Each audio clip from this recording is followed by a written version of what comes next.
আসসালামু আলাইকুম lovely audience, আশা করি আপনারা ভালো আছেন। বাংলাদেশ ক্রিকেট এই মুহূর্তে আয়ারল্যান্ডের এগেইনস্টে সিরিজ খেলার জন্য মুখিয়ে রয়েছেন এবং বাংলাদেশ ক্রিকেট টি-20 বিশ্বকাপের জন্য প্রিপেয়ার হতে চলছে এবং বাংলাদেশ ক্রিকেট কিন্তু এর আগে 3টি ম্যাচ ঠকছে সেই ওয়েস্ট ইন্ডিজের এগেইনস্টে। বাংলাদেশ ক্রিকেটাররা এখন এই মুহূর্তে খুবই ফুরফুরে মেজাজে এবং তারা প্রস্তুতি হতে চলছে এবং আয়ারল্যান্ডের এগেইনস্টে যে 15 সদস্য দল ঘোষণা করেছে একটু দেখে নিন সেই 15 দর্শক কারা কারা আছেন। Let's get started.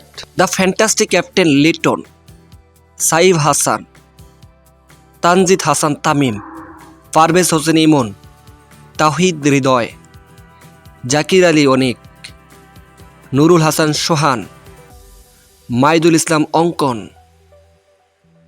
শাক মাহাদি, রিশাদ হোসেন, নাসুম আহমেদ, মোস্তাফিজুর রহমান, তানজিম হাসান সাকিব, শরীফুল ইসলাম, সাইফুদ্দিন। আগামীকালকে আয়ারল্যান্ডের এগেইনস্টে বাংলাদেশের খেলা এই স্কোয়াড আসলে ঠিক হয়েছে কিনা আপনারা কমেন্টসে জানান।